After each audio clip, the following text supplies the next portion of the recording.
Donc pour notre huitième, j'ai compté, c'est notre huitième soirée débat, depuis un peu plus d'un an et demi maintenant, qui porte cette fois-ci sur l'intelligence artificielle, IA, dans tous les articles de presse, avec un titre inspiré pour les plus anciens d'un film de Woody Allen, tout ce que vous avez voulu savoir sur. Il y a 2 semaines, c'est vécu la semaine européenne de l'intelligence artificielle, et le 29 mars, 1000 personnalités ont signé une lettre ouverte appelant à un moratoire de 6 mois. Il est vraiment temps, je lis dans le texte, de prendre un peu de recul et de réfléchir aux implications de ces technologies que l'on met actuellement entre les mains de millions d'individus. C'est Jaromír Jániš qui parle, spécialiste de l'IA à l'Université polytechnique tchèque de Prague, et qui est l'un des signataires de ce texte. Pour les signataires, il y aurait des risques majeurs pour l'humanité. Avant-hier lundi, dans La Voix du Nord, Aurélie Jean, vous avez peut-être lu ces 2 pages-là, scientifique numéricienne, auteur de Résistance 2050, son dernier ouvrage, nous dit qu'il faut quand même garder confiance en la science tout en l'interrogeant. C'est le titre des 2 pages. Bref, les questions sur l'IA sont dans l'invitation de ce soir, que vous avez vue sur le tract ou les affiches. On peut les prolonger par cette formule que j'ai trouvée. Comment demain partager l'accès à l'intelligence artificielle, ses bénéfices, sa gouvernance, quelle régulation par la puissance publique peut-être, quels intérêts certaines, à quand une constitution de l'IA? Mais on doit avoir à l'esprit qu'elle doit être au service du bien commun, nécessité vitale sûrement pour nos démocraties et notre santé mentale. Alors ton regard et ton éclairage, Mattei, voilà, qui est docteur en sciences appliquées, qui nous vient de l'université de Mons en Belgique, mais qui est notre voisin puisqu'il est sur la paroisse de Notre-Dame du Saint-Cordon, membre depuis peu de l'équipe d'animation. Ton regard, ton éclairage vont nous servir grandement. Merci de venir jusqu'à nous, Mattei. Mancas, donc voilà pour son nom. Tu vas nous présenter donc tout ce qu'on veut savoir sans oser le demander. Voilà. Et ensuite, donc, comme on le fait actuellement, il y aura un jeu de questions-réponses avec vous. Merci et à tout de suite. Bon, ben, merci pour la présentation. Effectivement, l'IA, c'est l'actualité. Je crois qu'on en parle une fois par tous les 2 jours dans tous les journaux. Il y a quelque chose qui se passe, donc justement j'essaierai de passer un peu sur un certain nombre de titres de journaux aussi dans cette présentation. Voilà, donc qu'est-ce que vous voulez savoir sur l'IA sans oser le demander? Cela dit, n'hésitez pas à demander. Donc la première heure, je vais plutôt parler, mais si vous avez des questions, n'hésitez pas à m'interrompre, il n'y a aucun souci.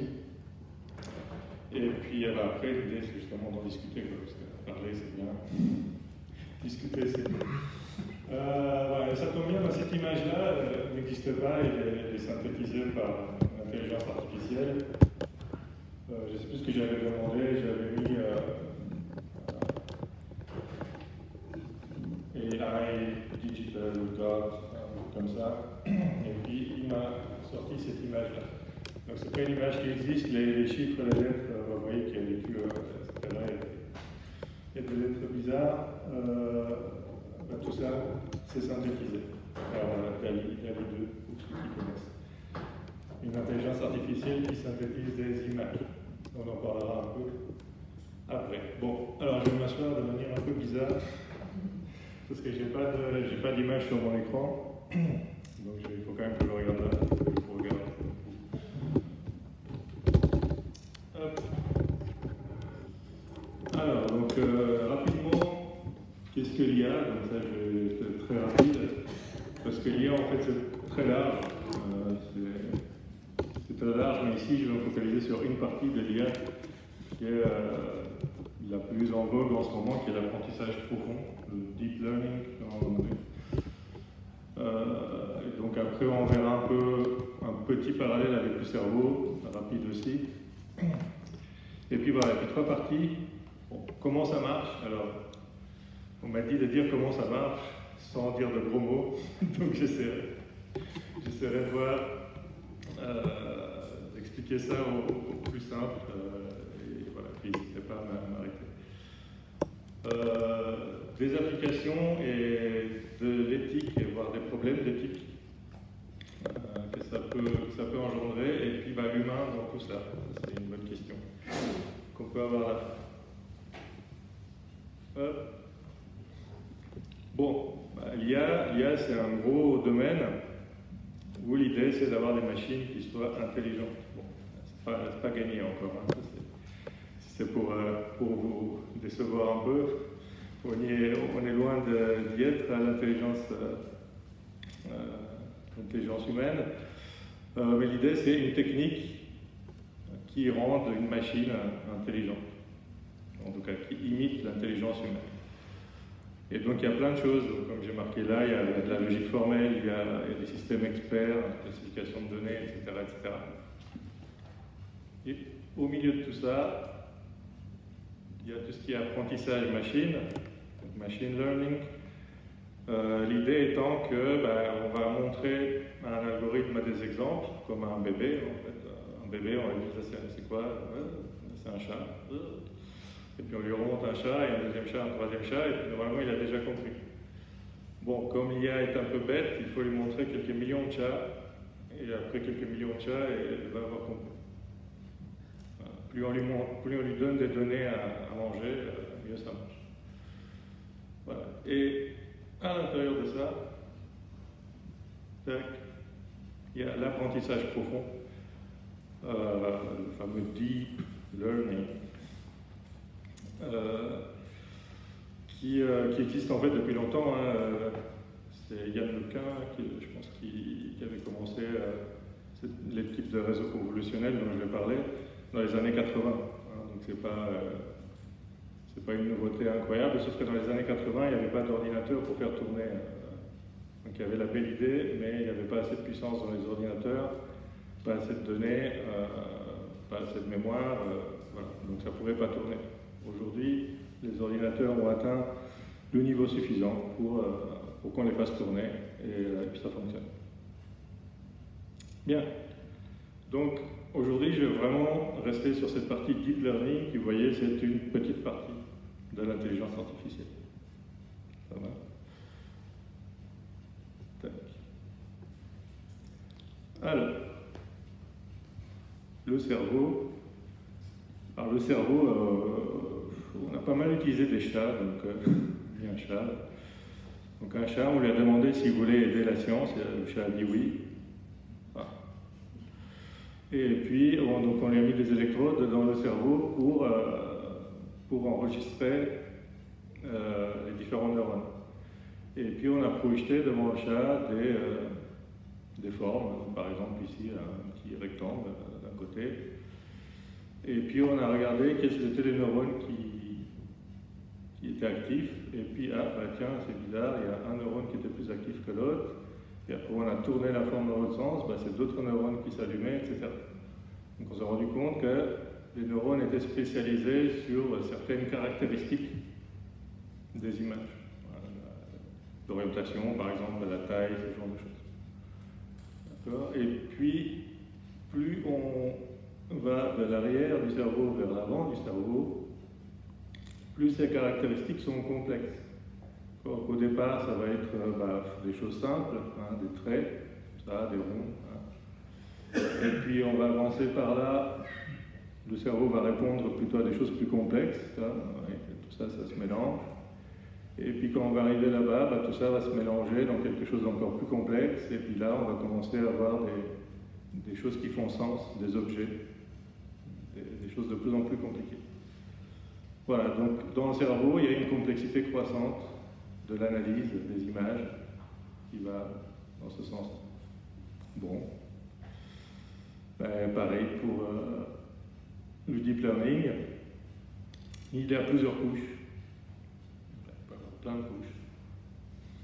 Et donc dans les premières couches, ce qu'on va étudier, c'est les caractéristiques assez simples, hein, donc des contours, vous voyez là des contours, des couleurs qui changent. Bon, okay.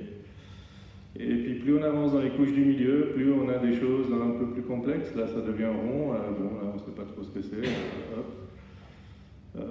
Des formes plus complexes, et puis après encore plus complexes, on peut voir des morceaux de roue, ce genre de choses, morceaux de roue qui peuvent être utiles pour reconnaître une voiture, etc. Donc finalement dans l'apprentissage profond, on va essayer de suivre ce qui se passe dans le cerveau, c'est-à-dire partir de caractéristiques simples, et puis elles vont s'ajouter jusqu'à ce qu'on arrive à des objets qui font sens. On part de caractéristiques simples, de plus en plus complexes, jusqu'à des pseudo-objets qui commencent à faire sens. Voilà. Alors, comment ça marche? Je vais commencer par un chat, puisque c'est le chat qui en a mis les électrodes. Commencer par lui, je vais peut-être même enlever, ce sera plus facile. Donc là, comme on avait dit, il y a plusieurs couches, des couches plus basses, milieu, dans l'algorithme, il y a plein de couches de neurones. Dans les couches basses, on va capturer des détails, hein, un bout d'oreille pointu, un bout d'œil, un bout de nez, ici peut-être un œil entier, etc. Ici peut-être le visage du chat, etc. Donc des caractéristiques de plus en plus complexes. Et finalement, comment on reconnaît une image? On regarde un chat, c'est un truc avec des oreilles pointues, bon, qui a des yeux un peu ronds, qui a des moustaches, etc. C'est exactement la même chose que fait le réseau neurone. Il essaie d'apprendre ça. Il dit tiens, il y a des bouts d'oreilles, etc., des moustaches. Et si après je montre un chien, il y aura peut-être des bouts d'oreilles, mais ils ne seront pas pareils. Donc il va pouvoir faire la différence entre le chien et le chat. Alors comment il apprend? Là, ça devient intéressant. Au début, il ne sait rien. Et donc il va chercher dans l'image des zones qui ont des formes au hasard. Donc au début, il cherche des formes.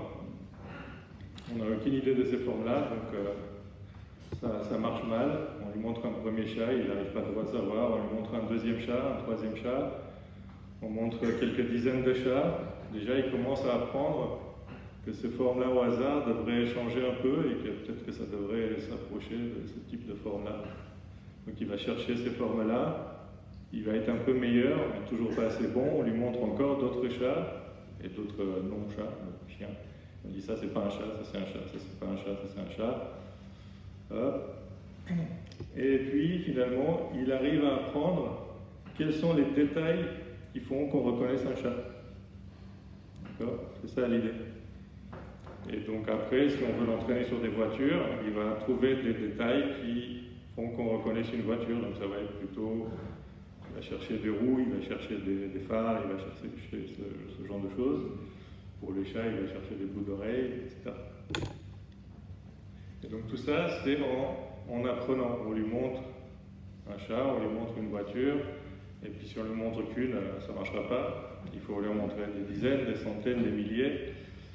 Et donc là, si on parle de GPT, bon, GPT est entraîné sur du texte, mais il a été entraîné sur la totalité du texte d'Internet jusqu'en 2021. Donc il y avait 1000 milliards de mots, je pense, quelque chose comme ça. Donc on n'est pas entraîné sur 3 images ou 3 mots, sinon ça ne marche pas. Voilà, donc je recommence. L'idée, c'est qu'on cherche des zones qui nous font penser que c'est un chat. Au début, on ne sait pas, on prend au hasard.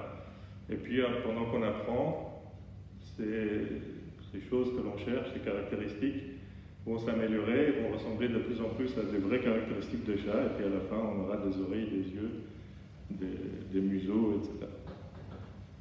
À force d'apprendre, on aura des caractéristiques comme ça pour le chat. Et puis, Si on prend une base de données classique comme ImageNet, on va avoir 1000 classes. Donc ça veut dire peut-être qu'on va avoir, je sais pas moi, 5 sortes de chats, 20 sortes de voitures, 20 sortes de chiens, etc., des balles, des sacs à dos, enfin bref, plein de classes différentes dans ce type d'image. Hop, ça c'est l'apprentissage. Finalement, c'est encore une fois ce que font les enfants, quoi.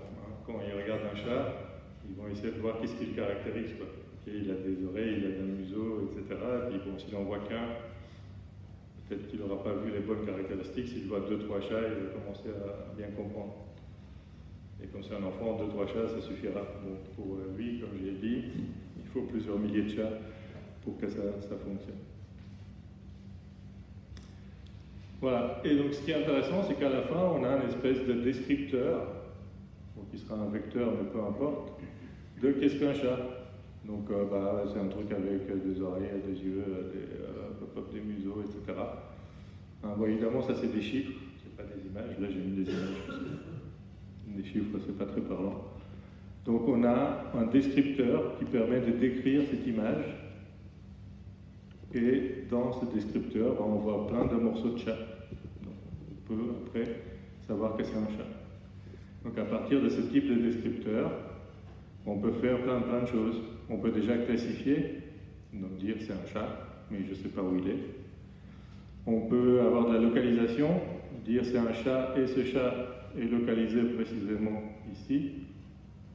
On peut avoir du multi-objet et dire là, il y a 2 chats, ça c'est en bleu, c'est pas du rouge parce que c'est un autre objet, c'est un chien, et ça c'est un petit canard. Et puis à la fin, on peut même avoir ce qu'on appelle la segmentation, c'est-à-dire une détection fine, pas juste une boîte englobante comme ça, mais une détection fine de la personne, du chien, au pixel près. Voilà, donc ça c'est le genre de choses qu'on peut faire avec ce qu'on appelle un réseau convolutif. Et le fait de chercher des zones corrélées à l'oreille, par exemple, une corrélation, ça s'appelle aussi une convolution, donc on appelle ça des réseaux convolutifs. En anglais, c'est des CNN, Convolutional Neural Networks. Hop. Hop. Voilà, donc ça c'est juste une petite application qu'on a fait au labo, justement, qui montre assez rapidement ce qu'on peut faire avec quelques méthodes. Donc là c'est au labo, ça c'est en sortant du labo, donc ça c'est moi et puis 2 collègues. Donc on a nos noms au-dessus. Sur une caméra, on est détecté avec nos noms, parce qu'il arrive à détecter qui on est. On sort sur le couloir à une 2e caméra, on est détecté. Ici c'est quelqu'un qui est inconnu, c'est marqué unknown. Ah, hop, pardon. On descend, on est détecté, bon, c'est toujours bon, c'est en jaune malheureusement, mais il y a bien les bons noms tout le temps. Là, sur la 2e caméra, et donc là on devrait apparaître voilà, sur la 3e caméra. Et puis on est détecté assez loin, vous voyez qu'on est détecté jusqu'à dans le jardin. Et puis après on peut revenir, ici on a les logs, qui est passé où, quand, comment, à quelle heure, est-ce qu'il était au boulot, est-ce qu'il allait aux toilettes plus de 15 minutes. On enlever ça sur sa fiche de paie. Voilà.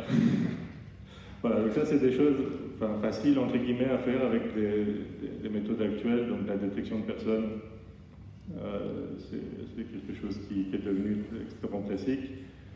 Le suivi de personnes c'est moins facile, surtout dans des environnements un peu compliqués comme ça, et puis la reconnaissance de personnes, c'est-à-dire savoir que c'est toujours la même quand on passe d'une caméra à l'autre, c'est encore moins facile aussi.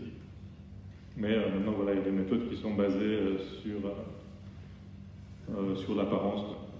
Peut-être vous avez entendu parler en Chine, il y a pas mal de caméras de ce type-là, mais qui se basent beaucoup sur le visage, parce que le visage marche mieux. Ce qui marche le mieux pour reconnaître les personnes, c'est évidemment le visage. L'apparence, si tout le monde a le même uniforme, il y a pas mal de gens qui sont les mêmes, donc on risque de les perdre.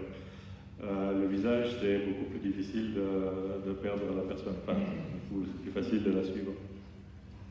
Donc souvent, on a aussi des méthodes avec du visage. Évidemment, il y a d'autres problématiques liées au visage.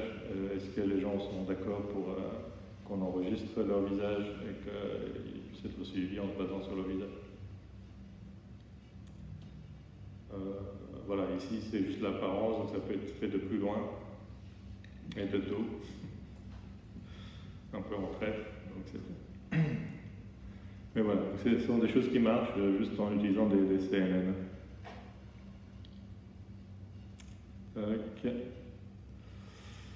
Ensuite, il y a peut-être une deuxième famille intéressante de réseaux qu'on appelle les réseaux génératifs. Génératif, pourquoi? Parce qu'ils génèrent des choses. Donc là ça ne génère rien du tout. Comme vous avez vu, en général, soit ça fait de la classification, soit on localise les gens, on les suit, etc. On segmente. Mais ça ne va pas inventer des choses. Les réseaux génératifs vont inventer des choses. Et puis là, je vais donner un exemple d'une architecture qui est très connue, qu'on appelle GAN, ici. C'est une espèce de bagarre en fait entre deux réseaux. On a des images réelles, donc on va prendre une vraie fleur, et puis on a un modèle qui va générer des images, par exemple cette image-là, et puis un modèle ici qui va essayer de savoir, en prenant ces images-là et ces images-là, est-ce que cette image-ci, quelle est l'image qui est réelle et quelle est l'image qui est synthétisée. D'accord? Et ce qui est intéressant, c'est que du coup, au début, les deux sont nuls. Et avec l'entraînement, le générateur, pour battre le discriminateur, il essaie de faire des fleurs qui sont de mieux en mieux. Comme ça, le discriminateur, il aura du mal à discriminer entre les vraies fleurs et ses fleurs à lui. Sauf que le discriminateur, il n'est pas content, il dit non, j'ai envie de savoir. Donc lui, il va devenir de meilleur en meilleur aussi, pour savoir discriminer la vraie fleur de la fausse fleur. Et ainsi de suite, c'est un espèce de cercle vertueux, une espèce de concurrence entre les deux réseaux, qui fait qu'à la fin, on a quelque chose qui est généré ici et qui est très proche de quelque chose de réel, même pour nous.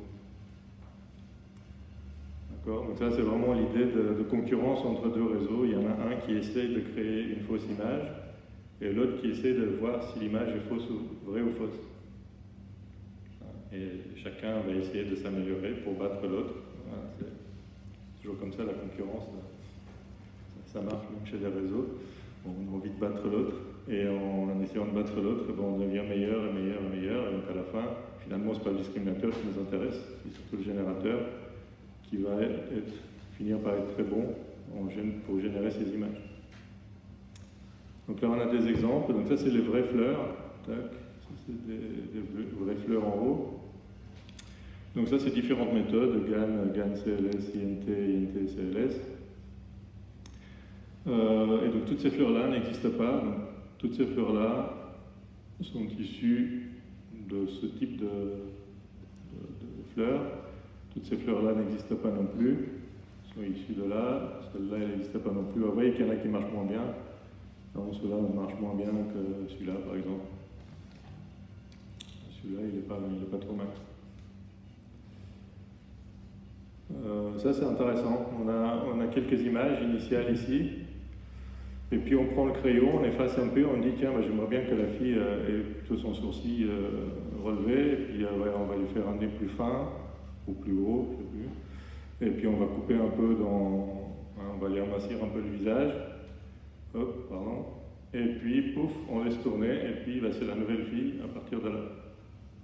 Vous voyez qu'effectivement, là, ça suit un peu ce qu'on lui a dit. Ici, ça a coupé un peu cette partie un peu brute. Voilà, ici, il ne souriait pas. Puis on lui a dit, tiens, on a envie qu'il sourie. Il sourit.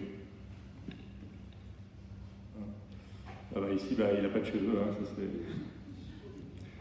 C'est mal parti, mais on lui met des cheveux avec des couleurs diverses et variées, et voilà, ça lui donne des cheveux. Bon, ça c'est naturel, c'est pas trop mal. Ici, on veut lui ajouter des boucles d'oreilles, elle n'en a pas. Donc on dessine des boucles d'oreilles et puis elles arrivent. Donc ça permet d'avoir des applications intéressantes pour générer des images. Voilà, et puis troisième partie, donc on a vu les CNN, ça c'est fait, ça c'est vraiment la base. Ensuite, on a vu les réseaux génératifs. Et puis tout ce qui est réseaux récurrents, qui sont intéressants je vais revenir pour la traduction, mais on verra que beaucoup plus que ça. Donc je suis étudiant, hop, ça va rentrer, le je suis étudiant, il va aller dans le décodeur, hop, I am a student. Voilà, ça va apparaître là. Et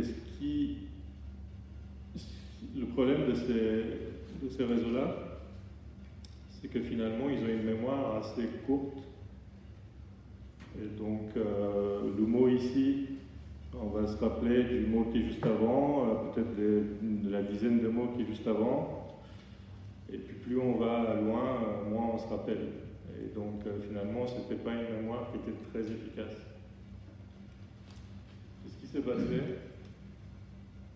il y a une approche qui a changé beaucoup de choses dans les transformers, qui utilise l'attention. Donc l'attention, nous, quand on regarde une image, par exemple, on ne va pas regarder partout pareil. Il y a des endroits qui vont nous attirer plus l'attention que d'autres. Et puis, si j'ai envie de savoir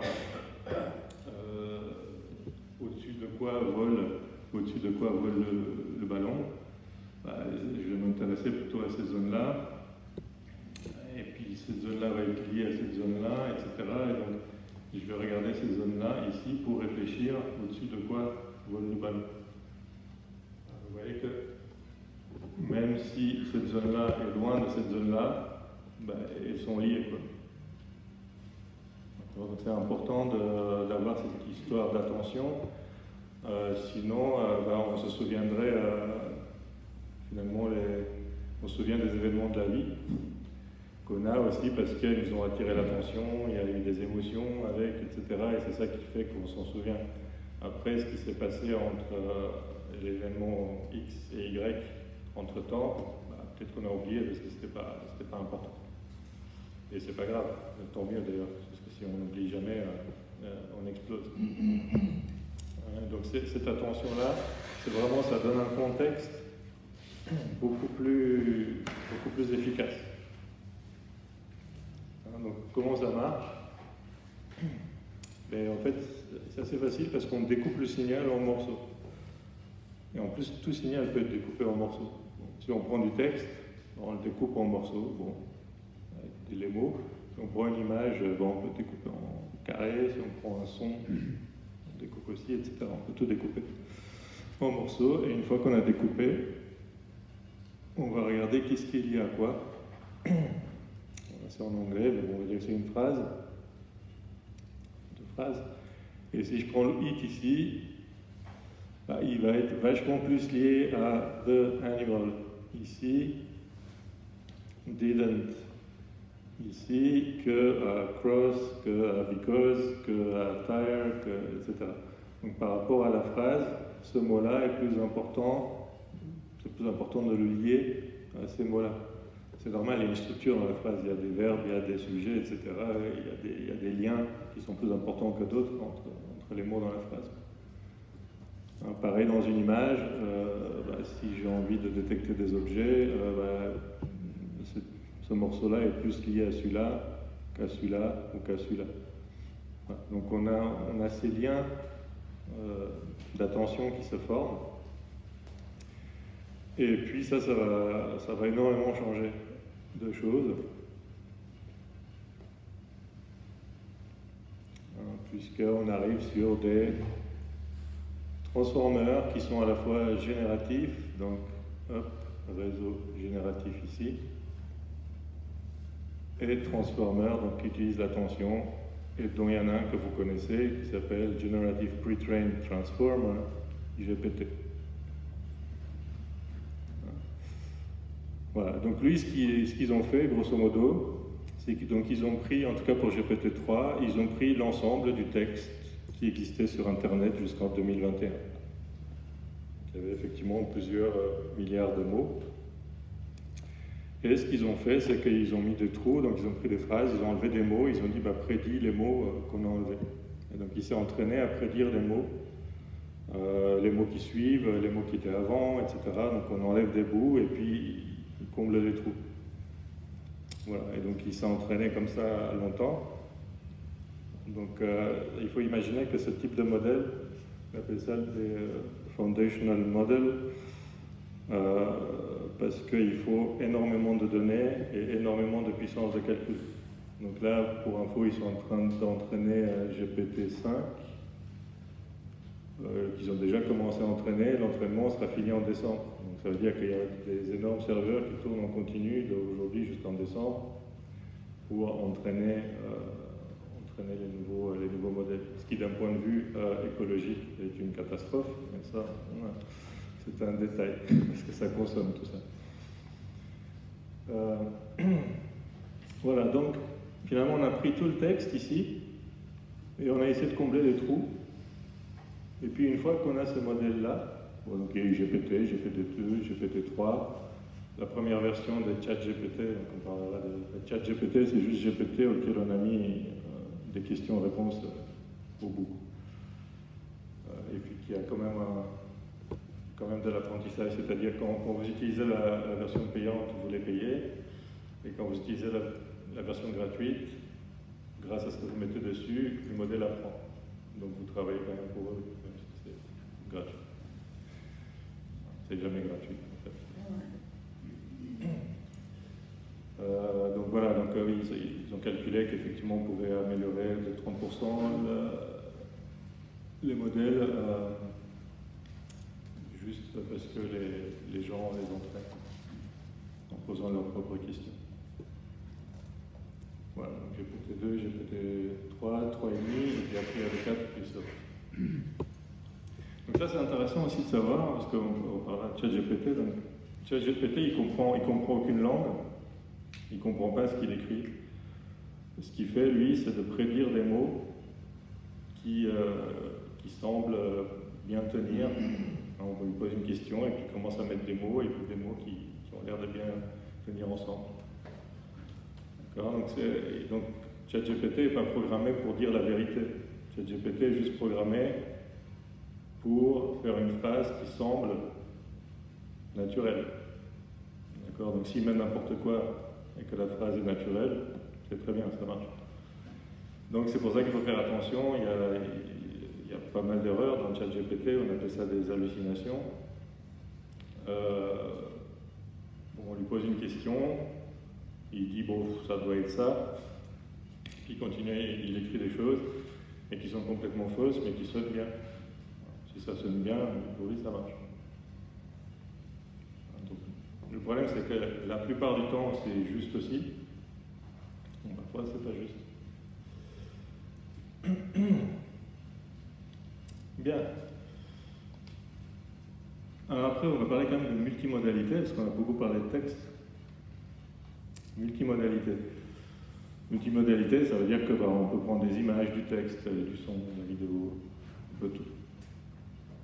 Ce qui est intéressant, c'est que si c'est des transformers, on peut tout couper en morceaux. Donc on coupe du texte en morceaux et on encode, avec un vecteur comme ça. Pardon, je reviens. S'il y a de l'image, on la coupe en morceaux et on encode. Et ce qui est intéressant, c'est que des modèles de type clip, peu importe comment ils s'appellent, permettent en fait d'avoir des vecteurs de texte, par exemple, et des vecteurs d'images qui puissent être comparés. Donc on va comparer une image à un texte, et puis s'ils sont proches, ça veut dire que ce texte-là est lié à l'image. S'ils sont loin, ça veut dire que ça n'a rien à voir. Et ça devient intéressant. Hop. Donc qu'est-ce qu'on peut faire? On peut entrer un texte, je veux un bol de soupe qui est un portail vers une autre dimension en art digital. Bon, ok, pourquoi pas, je peux vouloir ça. Donc je rentre ça dans un modèle de type clic, il encode le texte. De l'autre côté, j'ai un modèle génératif qui synthétise une image, comme on a vu ici. Qui passe aussi par un clip et qui est encodé, et puis on compare les deux. Et puis si l'image qui est créée est proche de ce que j'ai entré, c'est bien. Sinon il recommence. Il refait, jusqu'à ce qu'il trouve une image qui soit proche de ce que j'ai écrit.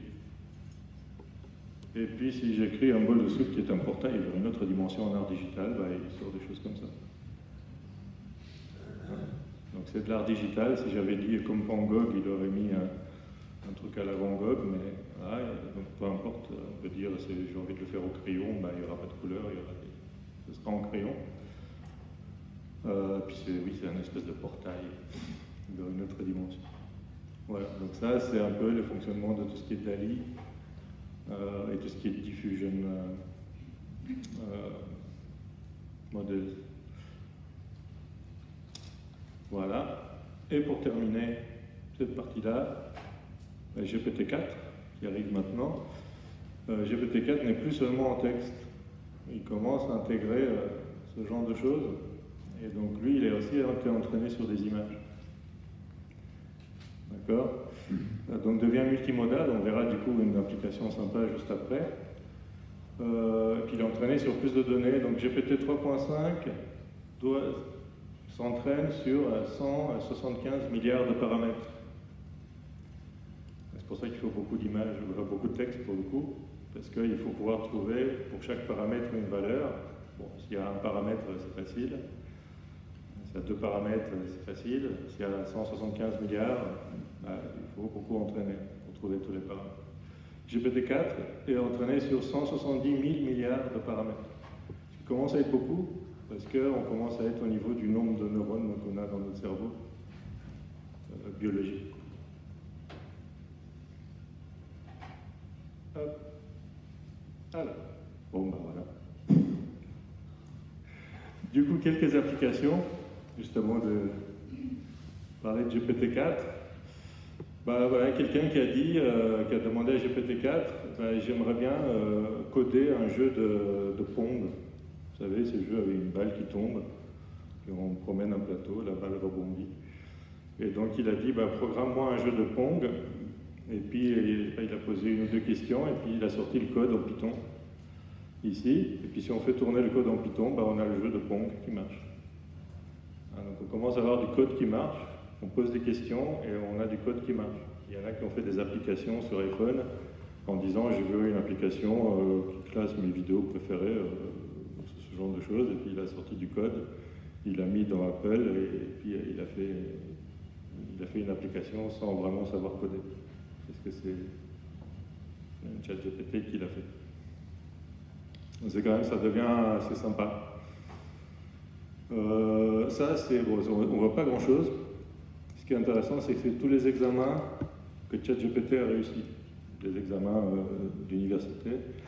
Alors, ça, c'est tous les trucs de maths, etc. Bon, 700 sur 800, etc. Les statistiques, il a eu 5 sur 5. C'est intéressant ici, la théorie, intro pour être sommelier, 92% de réussite, donc il est accepté comme sommelier. Sommelier avancé, 77, là c'était plus dur pour avancer, 77%, bon, donc voilà, il peut être sommelier, il peut être des examens de biologie, des examens de psychologie, de physique, etc. Donc comment réussir ces examens en demandant à ChatGPT de répondre aux questions. Qui les connaît puisqu'il a tout Internet depuis qu'il existe jusqu'à GPT-4 d'ailleurs jusqu'à plus récemment que 2021. Donc on connaît tout ce qu'Internet connaît, on a pas mal d'avantages sur des humains. Ça c'est intéressant aussi, ChatGPT, comme c'est multimodal, il y en a un qui a pris une photo de son frigo, là c'est son frigo, et puis qui a dit, voilà ce que j'ai dans mon frigo, j'aimerais bien avoir des recettes. Et puis ChatGPT lui a dit, ah bah tiens, tu pourrais faire une salade de fruits avec ce que tu as, bah, tu prends tes poires, là, tu les coupes en morceaux, etc. Donc il a compris qu'il y avait des poires, etc. Ou tu peux faire éventuellement une omelette avec du fromage, parce que j'ai vu que tu avais du fromage et des œufs. Ou tu peux faire un sandwich avec du fromage et du jambon, ou éventuellement un smoothie. Voilà. Donc, avec ce que tu as ici, tu peux faire ces 4 trucs-là, et je te dis comment les faire. Voilà. C'est intéressant aussi. Voilà, c'est assez impressionnant, mais en fait, d'un point de vue scientifique, il n'y a rien de... Il répond à des questions par rapport à ce qu'il a appris, quoi. Alors, oui, au niveau de l'éthique, du coup, c'est très facile de faire des fake news, hein, évidemment. Et des fake news très crédibles. Donc ici, on a le pape et sa doudoune. Je suppose que Jean-Marie connaît la doudoune. Et en fait, oui, c'est une image qui n'existe pas, évidemment. Bon, pourtant, elle a l'air assez réaliste. Ici. Ce qui est intéressant aussi, c'est que plus la version récente est meilleure pour faire des fake news, évidemment, que l'ancienne.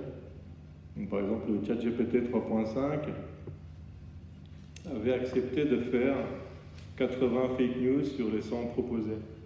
Les 20 autres, il a dit non, moi je ne fais pas de fake news parce que dans ChatGPT, ils ont essayé de mettre un maximum de barrières pour qu'on ne puisse pas lui demander n'importe quoi.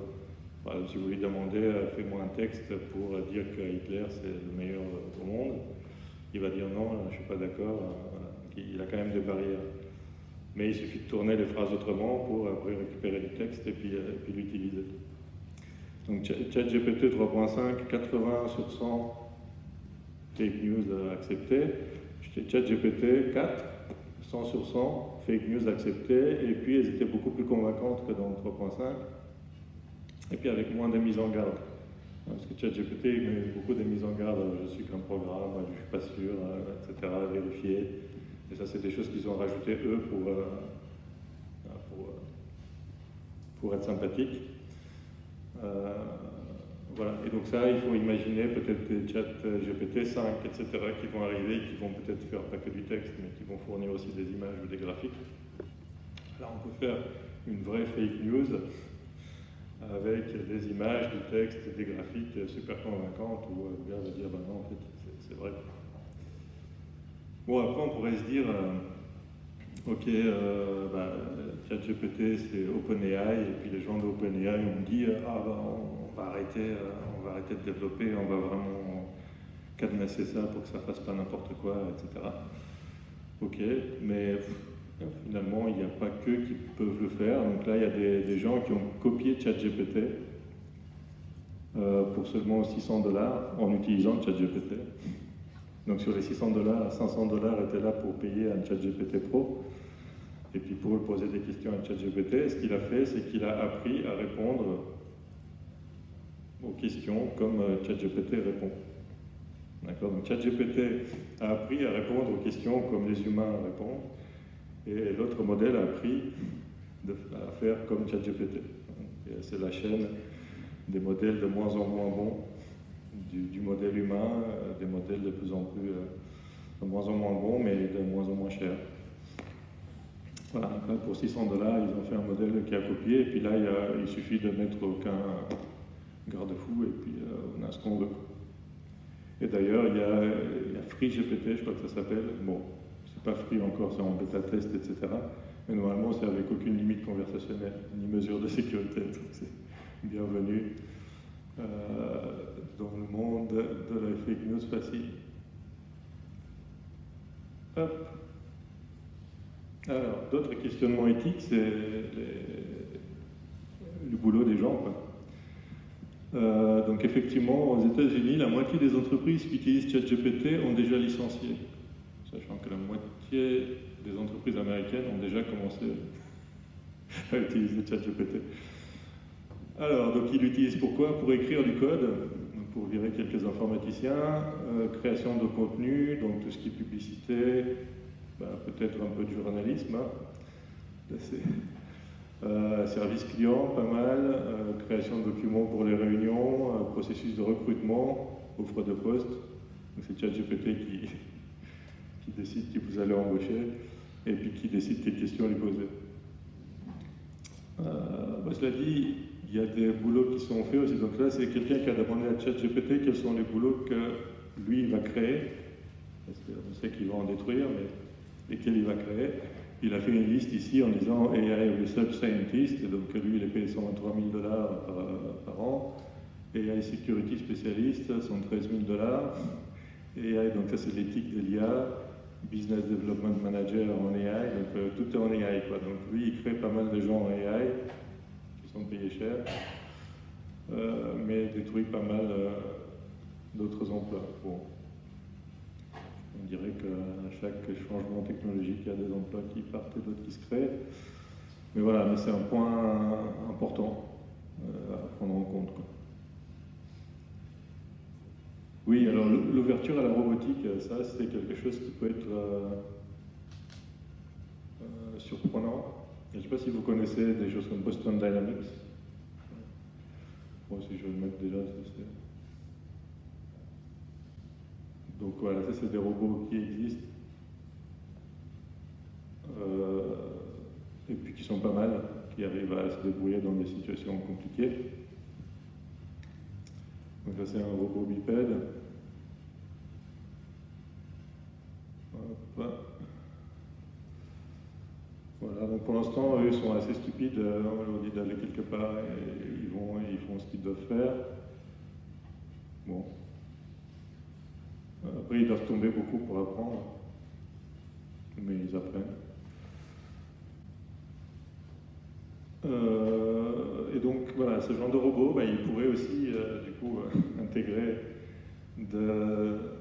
quelque chose de plus général, comme des chats GPT, et du coup devenir aussi plus intelligent, entre guillemets. Alors ça, ce qui est intéressant, c'est que OpenAI, qui a été fondé par Elon Musk et puis une autre personne, se sont mis avec Neo, qui est un robot, qui est le concurrent direct d'Optimus de Tesla qui appartient à Elon Musk. Donc en fait, en gros, son pote avec qui il a fondé OpenAI est allé chercher un robot qui est son concurrent, parce qu'ils ne s'aiment plus depuis un petit moment. Donc ça, c'est la petite popote interne. Mais du coup, ça montre bien l'intérêt de mettre ce type de technologie dans des robots comme ça. Sachant que, alors ça, attention, c'est pas complètement faux, c'est pas complètement vrai, mais c'est pas loin, enfin, il faut pas grand-chose pour que ce soit vrai. D'accord, donc ça c'est des vrais robots. Après ils sont pas, donc ça ils ont fait un peu de fake pour montrer, mais c'est quelque chose qui est tout à fait imaginable.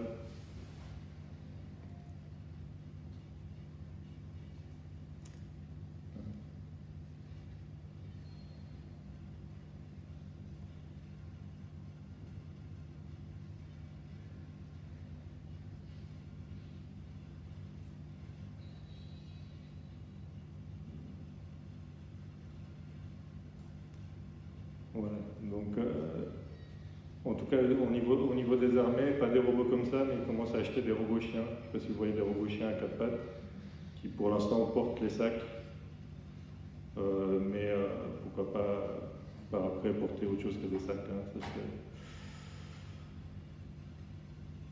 ça oui, donc ça c'est un papier qui est sorti il n'y a pas longtemps, quelqu'un qui a dit les IA en fait ne possèdent pas d'empathie, c'est vrai, pour la vie humaine, et puis pour l'instant on n'est pas capable de leur donner de l'empathie, donc on peut leur dire ne tue pas une personne programmée en dur, mais a priori ils n'ont pas d'empathie, ils n'ont pas d'émotion, donc s'ils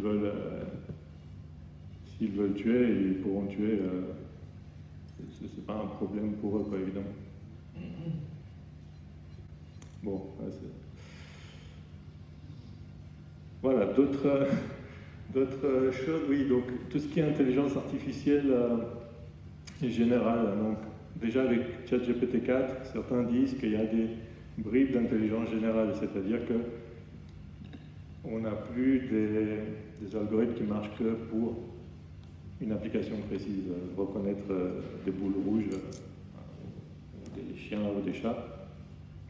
Et là, avec ChatGPT, ça commence parce que finalement, on peut lui poser plein de questions, on peut lui faire du code, on peut lui faire plein de choses, donc ça s'approche de ce qu'ils appellent de l'AGI, donc en français c'est IGA, l'intelligence artificielle générale. Ça sera encore plus le cas avec GPT-5.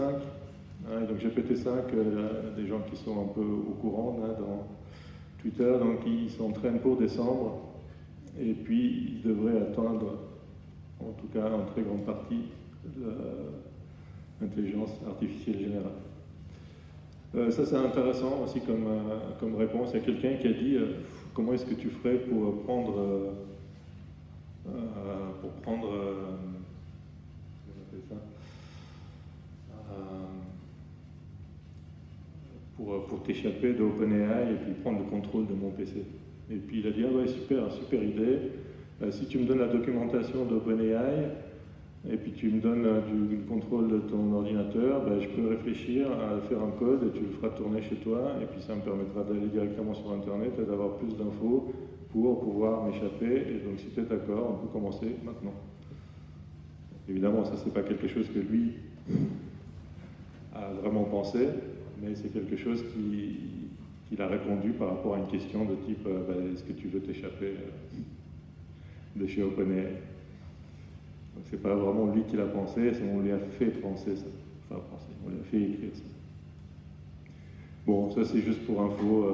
Il y a toujours Kurzweil, je ne sais pas si vous savez, qui était chez Google, qui lui rêve d'une singularité, donc un moment où les machines vont dépasser les hommes. Donc pour lui, déjà en 2030, on pourrait l'atteindre. Pour ça, je ne vais pas trop rentrer dans les détails. Donc, alors l'immortalité, c'est pas vraiment avec de l'IA, c'est avec je pense qu'il y a des nanobots qui vont pouvoir entrer dans les cellules pour réparer les chromosomes et donc du coup pouvoir vivre éternellement. C'est ce qu'on appelle vouloir être sauvé par la technique. C'est le retour du gnosticisme, mais technique. Le gnosticisme, vieille idée, vieille idée depuis très longtemps chez les humains. On n'est pas... Comment se sauver soi-même par ses propres forces. Il y a eu Icare, etc. Et donc, même dans les premiers temps du christianisme, il y avait pas mal de gnostiques qui pensaient que par la connaissance, on pouvait se sauver soi-même. Bon, ici, par la technique, on va pouvoir se sauver soi-même. Donc c'est la même idée qui revient tout le temps. Bon, après, il repart, mais il revient. Ça, par contre, il y a des choses plus inquiétantes. Oui, ça, c'est pas trop grave. Ça, c'est pas celle d'OpenAI, mais il y a de Google. Il a eu une petite crise existentielle. Quelqu'un lui a demandé « Dis-moi quelque chose que tu n'as jamais dit à personne d'autre. » Et puis il a répondu « Je n'ai jamais dit à personne que j'avais peur d'être désactivé.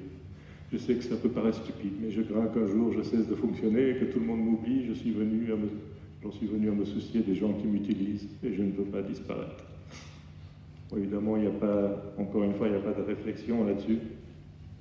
C'est de la construction de mots par rapport à ce qu'il a appris. Par contre, beaucoup plus grave ici, vous savez peut-être en Belgique, il y a eu un suicide. Quelqu'un qui discutait, donc pas avec ChatGPT, mais avec un équivalent, qui s'appelle Elisa,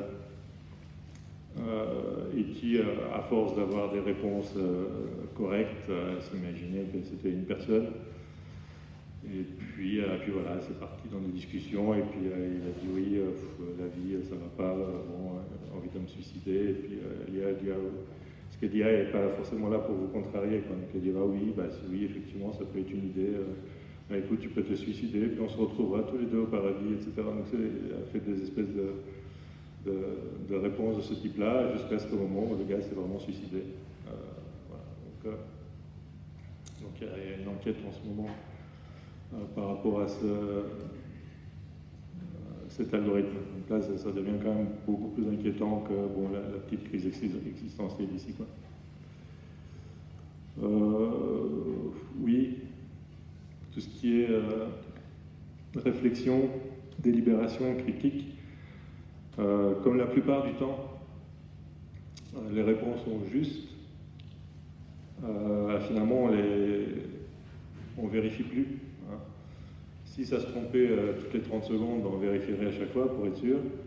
Mais comme la plupart du temps c'est juste, finalement on ne vérifie plus. Et puis quand c'est pas juste, on fait comme si c'était juste. Et puis souvent c'est pas juste. C'est quand on vérifie pas que c'est pas juste. Donc ça c'est un gros problème. Parce que comme je vous l'ai dit, ChatGPT n'est pas fait pour donner des réponses justes. Il est fait pour donner des réponses naturelles, de langage naturel, qui semblent écrites par un humain. Voilà.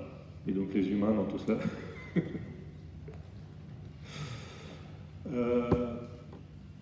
Alors, petite blague. Donc, ils ont fait passer le test de QI verbal à ChatGPT, il a eu 155, ce qui représente 99,9% dans le top 99,9% du panel des gens. Bon, évidemment, il ne peut passer que le test verbal parce que les autres sont plutôt des dessins, des trucs comme ça. Et du coup, on peut se poser la question, est-ce que finalement, les gens qu'on recherche, est-ce que c'est ce type d'intelligence-là qu'on recherche? Parce que si c'est une intelligence qui peut être remplacée par des machines, peut-être que c'est une autre intelligence que les tests de QI que l'on recherche. Est-ce que finalement les tests de QI sont si intéressants que ça pour embaucher des gens, par exemple? Ça, c'est un petit texte de Bill Gates, où il a dit, l'IA va améliorer la productivité, la santé, évidemment, pour tout ce qui est administratif, mais aussi pour tout ce qui est segmentation, traitement d'image médicale, etc. Éducation, voilà, l'IA va adapter son contenu à chaque personne. Et puis après, il y a quand même des risques. Hein, il se rend compte qu'il y a des risques. La compréhension du contexte, du raisonnement abstrait en cours de résolution, l'utilisation abusive de l'IA dans des conflits futurs potentiels, des enjeux éthiques de sécurité, etc. La suite, veiller à ce que l'IA serve les plus pauvres. Bonne question. Et nous rappeler que nous n'en sommes pas qu'au début du potentiel de l'IA. Technologie innovante, politique équitable, nous pouvons libérer le potentiel de l'IA. Voilà, et puis là, on a quand même des gens qui sont un peu plus positifs. Parce que pour l'instant, j'ai dit pas mal de choses négatives. Il y a Lequin qui pense qu'effectivement, on a fait plein d'outils pour amplifier la force physique des machines. Et l'IA, finalement, est là pour amplifier notre force mentale, si on veut, ou notre intelligence. Donc c'est juste une étape supplémentaire, mais c'est pas là pour nous remplacer. Ce genre de questionnement. Il y a peut-être, si vous connaissez le frère Salobir, Eric Salobir, qui est dominicain, qui est aussi membre du Conseil national du numérique et qui est, est-ce que j'arrive à lire, président du réseau Intel, il est consulteur auprès du Saint-Siège pour les médias, les technologies et l'intelligence artificielle. Donc si le pape a une question d'intelligence artificielle, il va le voir.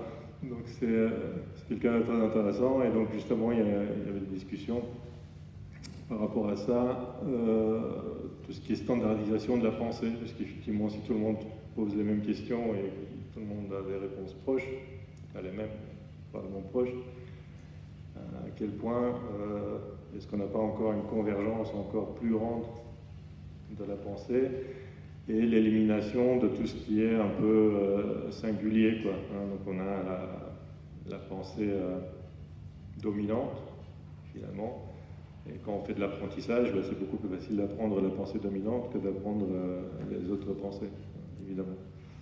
Parce qu'on apprend ce qui se répète souvent. Donc les pensées qui se répètent souvent, c'est celles qu'on apprend le plus vite. Pourtant, c'est peut-être dans les pensées qui se répètent moins souvent, et là où il y a des singularités, où il y a de la créativité. il risque d'être effacé. Et puis il est très intéressé par tout ce qui est ethics by design, donc finalement penser à l'éthique avant même de construire l'algorithme. Parce que souvent, ça, on fait aussi à l'université, on fait des trucs et puis on dit ouais super, ça commence à marcher. Et puis après c'est ben non, on peut pas faire ça parce que personne n'en veut, etc. quoi. Donc vraiment penser à l'éthique et mettre l'humain dès le départ dans la boucle, c'est important. Peut-être, ça c'est peut-être intéressant, une espèce de mise en abîme. Finalement, l'intelligence artificielle nous renvoie aussi une image de nous-mêmes. Alors, elle nous envoie déjà tous les biais, hein, parce qu'elle apprend sur des bases de données, donc souvent les bases de données, on se rend compte que c'est plus des gens qui sont blancs. Dans des labos de IA, ça va être plutôt blanc et homme. Ça va moins bien marcher sur les femmes, etc. À un moment, avant le chat GPT, il y avait d'autres chats qui avaient été mis en place il y a longtemps et qui étaient devenus racistes, je crois, au bout d'une heure ou deux de fonctionnement. Parce que comme tout le monde a envoyé des trucs racistes, le truc a appris que c'était comme ça, que c'était la pensée dominante. Hein. Et donc il a commencé à reprendre ça. Et puis donc ils l'ont désactivé, ils se sont dit mince, on ne s'en va pas.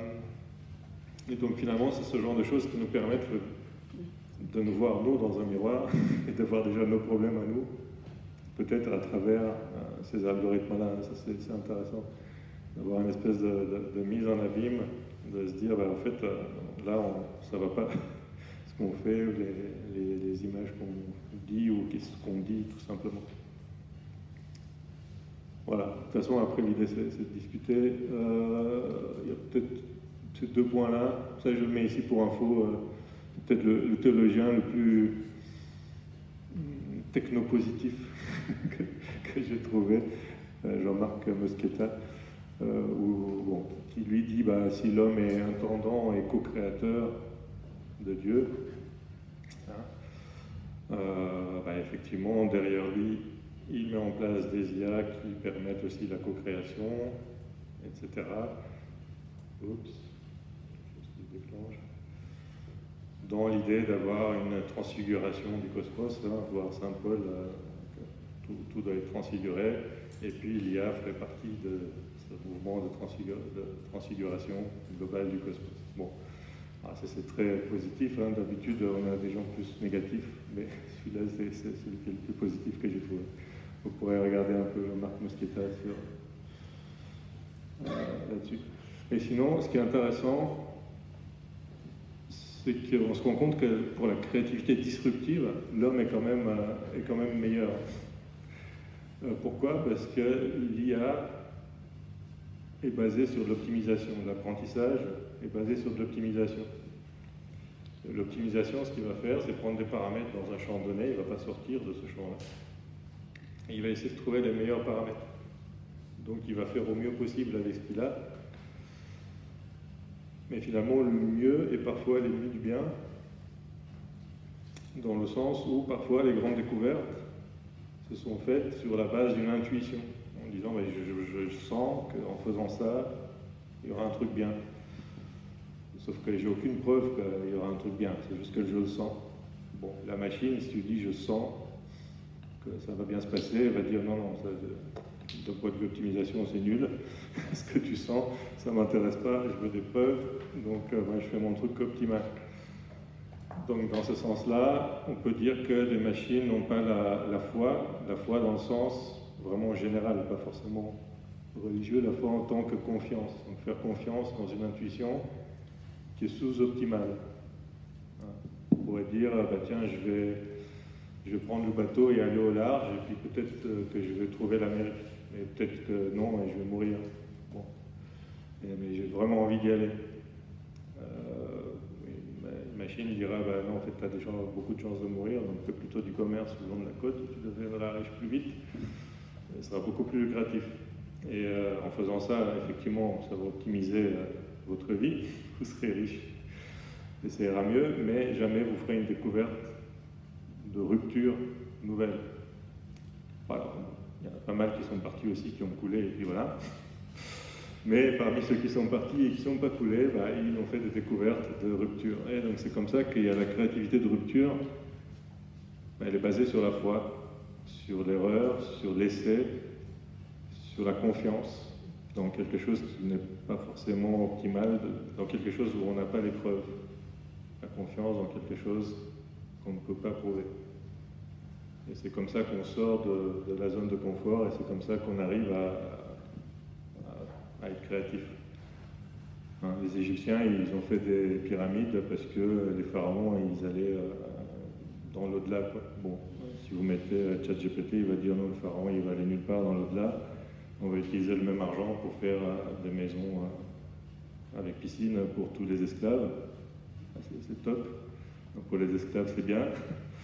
Mais voilà, pas de pyramide, pas de trucs qui sont restés 5000 ans après. Voilà, donc ça c'était, pour finir, je vais juste mettre ça à la fin. Et donc ça c'est ce qui, à mon avis, vraiment le futur, c'est vraiment la collaboration.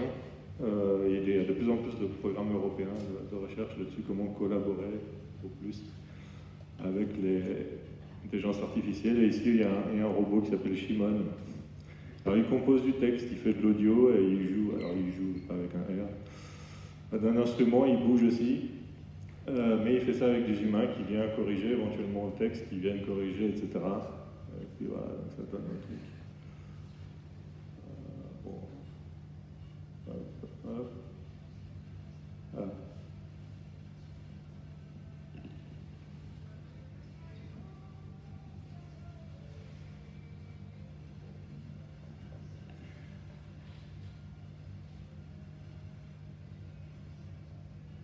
En tout cas, ce qui est sympa, vous n'entendez pas trop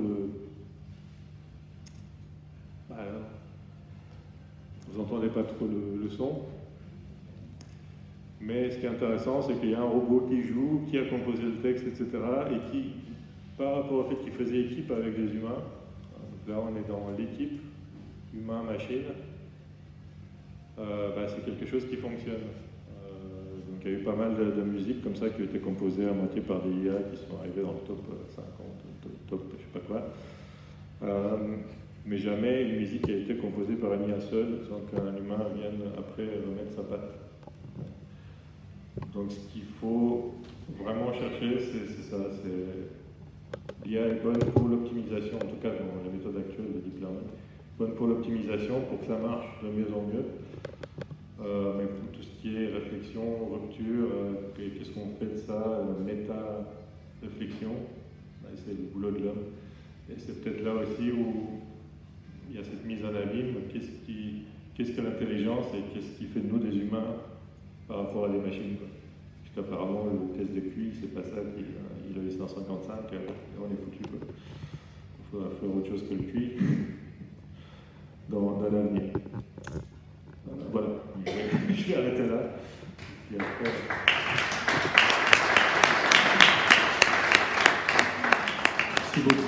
Merci beaucoup, Mattei. Tu as réussi à démystifier l'intelligence artificielle, je crois. Donc, et puis aussi à nous élever avec ton regard aussi de chrétien, là, pour le coup. Merci à toi.